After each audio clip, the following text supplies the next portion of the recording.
चलिए, ये वीडियो बीच में रुक गया था, मैं फिर से इसको आपको क्वेश्चन नंबर 8 हम लोग कर रहे थे।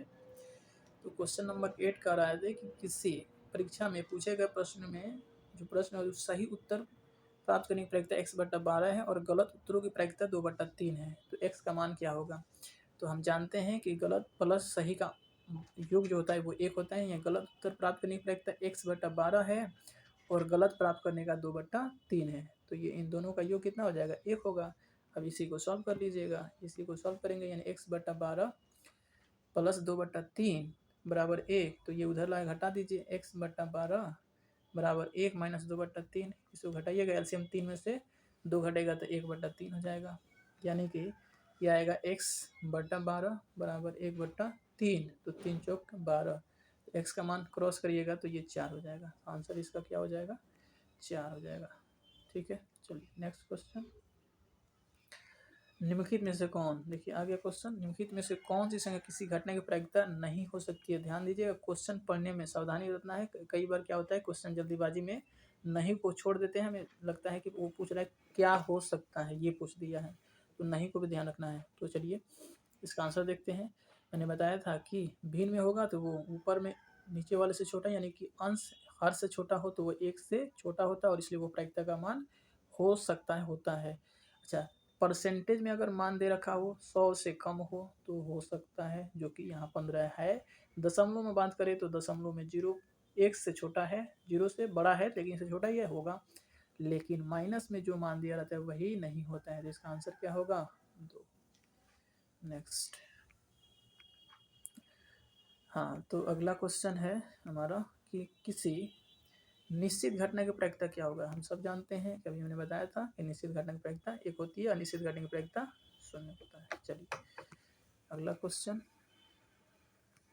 अगला क्वेश्चन है कि अंकों 1 2 3 4 5 6 7 8 9 में से विषम संख्या की प्रायिकता क्या है? तो देखिए टोटल संख्या तो 9 है, तो नीचे तो 9 रहेगा। ठीक है, अब विषम काउंट कर लीजिए, 1 3 5 7 9, टोटल कितने हो गए? 5। तो इसका आंसर क्या होगा? 5/9, 2 हो जाएगा।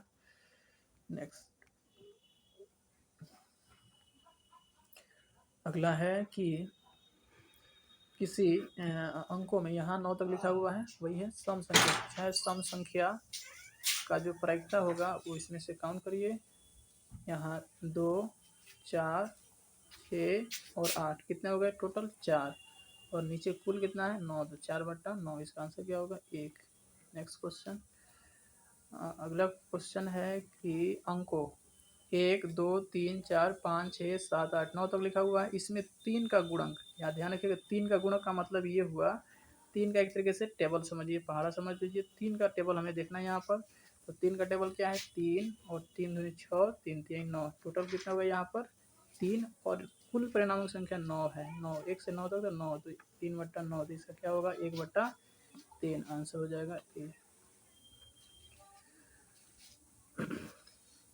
नेक्स्ट क्वेश्चन ये है कि एक सिक्के को उछालने पर जीत आने की प्रायिकता क्या है? अभी बताया था, जीत हेड या टेल कहे तो एक सिक्का को उछालेंगे तो टोटल परिणाम कितना होते हैं? 2 होते हैं। और एक ही पूछा है, ठीक है ना, सॉरी, एक पूछा है तो इसका मतलब जीत एक ही होगा, हेड भी एक ही होगा। इसका मतलब 1/2। हेड और टेल कोई पूछे तो उसका आंसर 1/2 होता है, जो कि मैंने बताया हुआ है आपको। चलिए अगला क्वेश्चन है कि किसी घटना की प्रायिकता नहीं हो सकती है, नहीं हो सकती है, माइनस वाला नहीं होगा भाई। ठीक है, अच्छी बात है। नेक्स्ट, एक आदमी, चलिए एक आदमी 24 मीटर पश्चिम जाता है, पुनः वह 10 मीटर उत्तर जाता है, ठीक है ना। अब वह प्रारंभिक बिंदु से कितनी दूरी पर है? एक चीज़ समझ जाइएगा, पहले आप ये समझ जाएं कि डायरेक्शन को कैसे समझेंगे। तो ये होता है हमारा डायरेक्शन, उसको हम ऊपर नॉर्थ लिखते हैं, इधर अपने बाएं साइड वेस्ट लिखते हैं, नीचे की तरफ साउथ लिखते हैं और इस तरफ राइट साइड ईस्ट लिखते हैं। ये हमारा मैप अपना पेपर पर ऐसे ही बनाए थे, ठीक है ना। आइए इस क्वेश्चन को सॉल्व करें। इस क्वेश्चन को सॉल्व करें तो देखिए, अब जब पश्चिम कहेगा तो हम अपने बाएं तरफ चलेंगे, ठीक है ना। कितना मीटर चला? 24 मीटर। अब जहाँ पहुँचे, ये है हमारा प्रारंभिक बिंदु, जैसे मान लीजिए इसको हम मान लेते हैं ए, और हमने आया यहाँ बी। 24 में चलने के बाद फिर कहता है पुनः, यानी यहाँ पहुँचने के बाद 10 मीटर कहाँ चलता है? उत्तर। उत्तर मतलब ऊपर जाना है। 24 10 हो गया यहाँ पर। अब कर है वो अपने आरंभिक बिंदु से कितनी दूरी पर है, इसका मतलब ये जो पहुंचा सी मान लो और आरंभिक बिंदु ए है, इसका मतलब वो ए सी का मान पूछ रहा है। तो हम जानते हैं कि ये हमेशा 90 डिग्री होगा इस तरह के सवाल में। तो यहाँ ये कर्ण हो गया, कर्ण का मान पूछा है, ये पी है ये बी है। हम जानते हैं कि एच का मान क्या होता है, अंडर रूट पी स्क्वायर जोड़ बी स्क्वायर, यही होता है ना।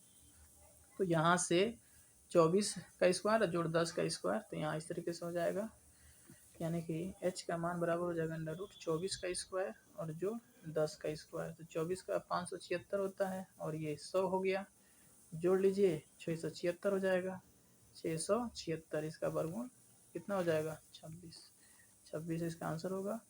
नेक्स्ट चलिए अगला क्वेश्चन है, दो पासों को एक साथ फेंका जाता है, ठीक है ना, एक साथ फेंका जाता है, ऊपर आने वाले अंकों का योग 8 से बड़ी होना चाहिए। देखिए कैसे हल करेंगे इसको, ठीक है ना।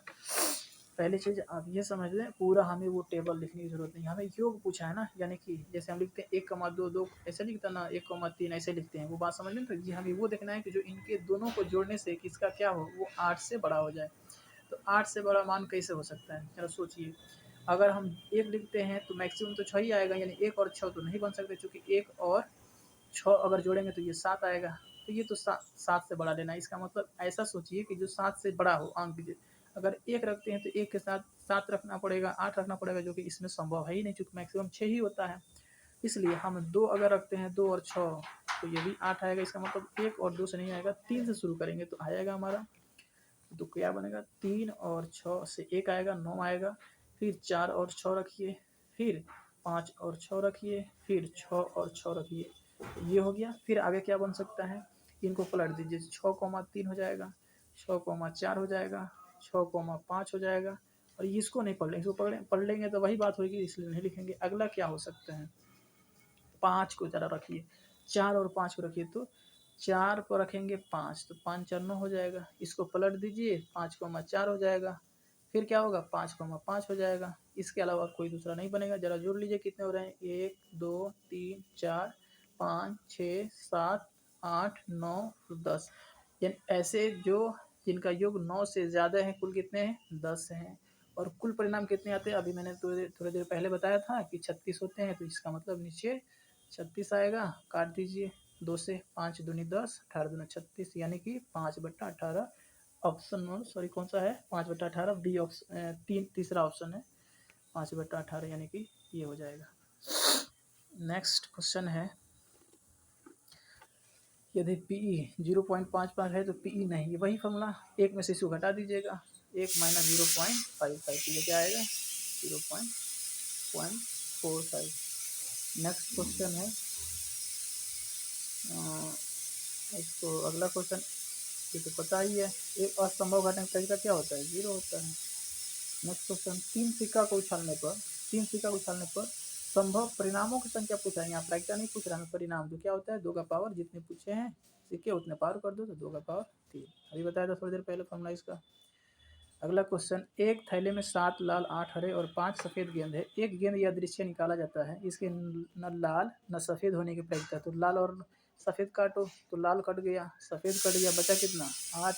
कुल कितने हैं, तो 8 7 15 20, यानी 8/20 चाहिए हमें, 9 कह रहा है, न तो लाल लेना है न तो सफ़ेद लेना है, इसका मतलब उसको काट दीजिए।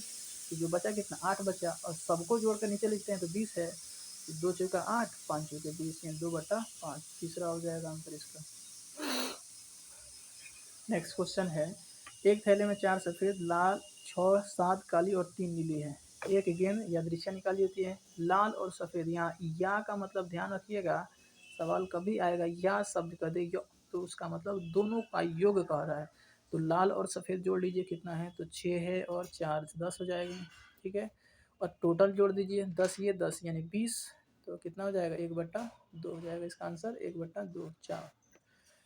नेक्स्ट, एक पासे को एक देखिए, एक पासे को एक पासे की एक फेंक में एक विषम नहीं आने की प्रायिकता है, नहीं आने की, ध्यान रखिएगा, नहीं, इसका मतलब सम पूछ रहा है। 1 2 3 4 5 6, इसमें एक वाला काट दीजिए, नहीं यही नहीं, इसको नहीं लाना है, इसका मतलब 2 4 6 3 हो गए, और बाकी कितना 6 नीचे होगा, काट दीजिएगा तो 1/2 हो जाएगा। यही सम भी पूछता है।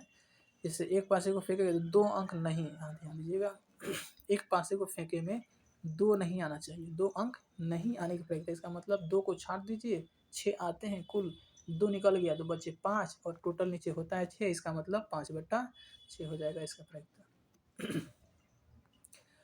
अगला है एक पासे की एक फेंक में सम नहीं आने की, वही जैसे विषम पूछा था वैसे ही सम हो गया, आंसर तो वही आएगा, ठीक है ना, 1/2 ही होगा। जैसे सम नहीं आने का मतलब उसमें भी 3 आएगा और नीचे 6 होगा, तो काटोगे तो 1/2 ही तो होगा। नेक्स्ट, ये तो फॉर्मूला ही है, पी प्लस पी नॉट क्या होता है, 1 होता है, तीसरा होगा। असंभव घटना की प्रक्रिया, बहुत बार पूछे जाएगा ये क्वेश्चन, असंभव घटना की प्रक्रिया ध्यान रखिएगा, संभव और असंभव। अगला क्वेश्चन है कि निम्न में कौन सी संख्या की संख्या प्रायिकता नहीं हो सकती है, फिर अगेन आ गया वो क्वेश्चन। तो यहाँ 75 है, ये 4/3, देखो ये तो 1 से छोटा ही है, ये भी 100% से कम है। अब यहाँ बात ये आती है कि ये 4/3 अगर है तो ऑप्शन तो ये दोनों गलत है, ये भी गलत है और ये भी, चूँकि ये भी 1 से बड़ा है, लेकिन मुझे नहीं लगता है कि ये बटा में है। अब जो भी हो, अगर बटा में होगा तो ये भी गलत है, ये भी गलत है, ये प्रायिकता नहीं हो सकता है, लेकिन फिलहाल तो ये स्पष्ट है, ठीक है ना, इसको आप लोग ध्यान रखिएगा। ऐसा कभी नहीं आएगा, इतना उलझा हुआ ऑप्शन नहीं देगा कि दोनों में दे देगा, और वैसे देगा तो कहेगा एक और भी, ऐसा नहीं आता है क्वेश्चन। नेक्स्ट क्वेश्चन है, यदि कोई घटना ए प्रकार से घट सकती है और बी प्रकार से नहीं घट सकती है तो ए के यानी घटित होने की प्रायिकता क्या है, ध्यान दीजिएगा। पहले तो टोटल क्या हो जाएगा, यहाँ ए प्लस बी कुल हो जाएंगे, प्रायिकताओं की संख्या, कुल परमाणु संख्या ए प्लस बी, और ए घटित होने की प्रायिकता, तो ए घटित कितने बार से, ए प्रकार से हो रहा है, इसका मतलब A/B, इसका आंसर हो जाएगा 2, ठीक है। तो चलिए, आज का हम लोग ने किया, आज का जो प्रायिकता का कुछ सवाल हम लोगों ने किया, आप लोग इसको अच्छे से पढ़ कर रखिए। जो सबसे ज़रूरी चीज़ होता है कि इसमें जितने फार्मूला हैं वो फार्मूला को आप लोग याद रखिए, रिवीजन बार बार करिए, क्वेश्चन लगाइए और प्रीवियस ईयर का क्वेश्चन बैंक, ठीक है ना, प्रीवियस ईयर का क्वेश्चन आप लोग ज़रूर करें, उसको बहुत अच्छे से प्रैक्टिस करके जाएँ। अगले सेशन में हम लोग, या अगले वीडियो लेक्चर में हम लोग क्या करेंगे, नेक्स्ट किसी दूसरे टॉपिक के ऊपर हम लोग आप लोगों को वीडियो लेकर के आएंगे, ठीक है ना। Thank you.